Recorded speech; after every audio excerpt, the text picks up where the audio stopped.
Misli Premier Liqasının 32-ci turunda Sabah Neftçi ilə münasibətlərə Bank Respublika arenada aydınlıq gətirəcək. Bir tərəfdə ölkəmizi Çempionlar Liqasında təmsil etməyə hüquq əldə edən Sabah, digər tərəfdə isə Avropa yolunun bu görüşdən asılı olduğu Neftçi komandası var. Sipsi Sport komandası isə yağış, qar, boran demədən öz işini icra etməyə davam edir.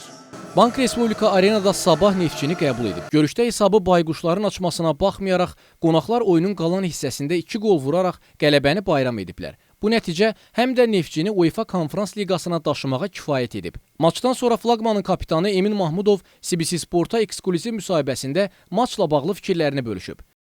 Oyun ağır oldu bizim için çünkü birinci tez gol bıraktık. Onlar da bizi kontratakada tuturdular. Ama sonra özümüzə gəldik, daha yaxşı oynamağa başladıq. Yenə də bizə biraz həyəcan var idi. Nəticəyə ona görə biraz oyunumuz çox da yaxşı alınmırdı. Amma bizim məqsədimiz qələbə idi, ona da nail olduq. Əsas o idi. Şükür Allah ki, axırda yaxşı qutardıq.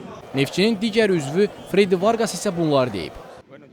İşimizi elə qurmalıyıq ki, sonunda istədiyimiz yerdə ola bilək. Bilirdim ki, 4-cü yerdən çox uzaq, amma anlayırdım, qarşımızda 19 oyun var idi. 2025-ci ilin sonlarında gəldim, 2 maçımız olacaqdı. Bu görüşlərdən sonra fasilə oldu. İmkan yarandı ki, oyuncularla daha yaxın olaq. Bilirdim ki, qarşımızdakı tapşırıq çətindir, ancaq nail olacağımıza inanırdım. Sabahın heyətində isə Teylur Mütəllibov fikirlərini dilə gətirib.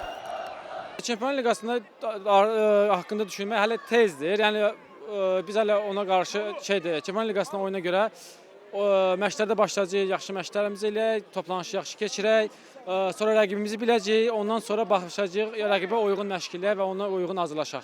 Bayquşların Serbiyalı üzvü Velko Simic isə çempionluqdan söz açıb.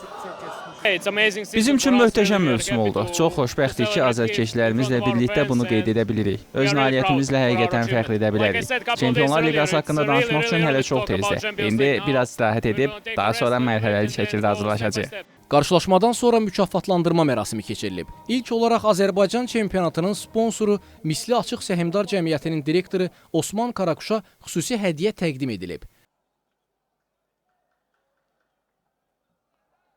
Mövsümün qalibi olan Sabah komandası qızıl medallar və kubokla mükafatlandırılıb. Mükafatlandırma mərasimində AFFA'nın prezidenti Rövşən Nəcəf, baş katibi Cahangir Fərəcullayev və Peşəkar Futbol Liqasının texniki idman direktoru Elgiz Abbasov iştirak ediblər. Mərasimin sonunda Sabah komandasına çempionluq kuboku təqdim olunub.